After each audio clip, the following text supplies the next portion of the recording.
Recovery operations are still underway on the Tanzanian side of Lake Victoria, 2 days after the ferry capsized near the Mwanza port.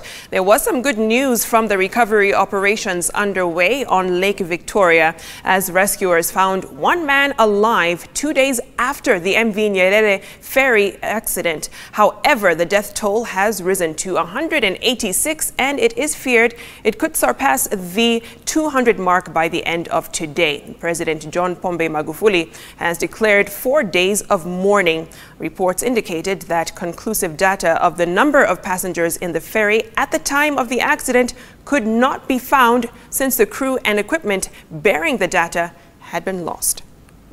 Namshukuru Mungu, niliruka kwa mbele kidogo nikaachwa kama hatua moja, nikaenda kushika jamvi ndio liliniokoa.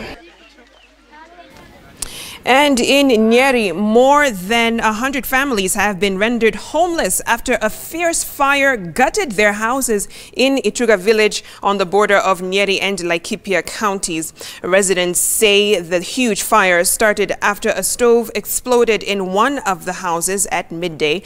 Nothing was salvaged from the iron sheets and wooden structures affected by the fire.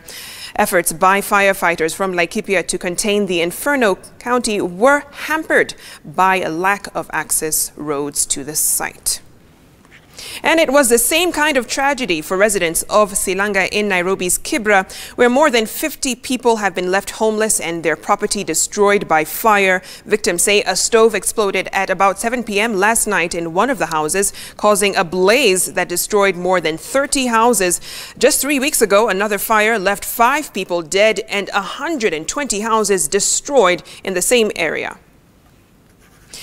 And Kenya Methodist Church leaders led by presiding Bishop Joseph Ntambura refuted claims that Kemu University is on the verge of closing down. They, however, confirmed that the Kemu main building in Nairobi CBD was to be sold to offset a debt of 3 billion shillings incurred by previous management.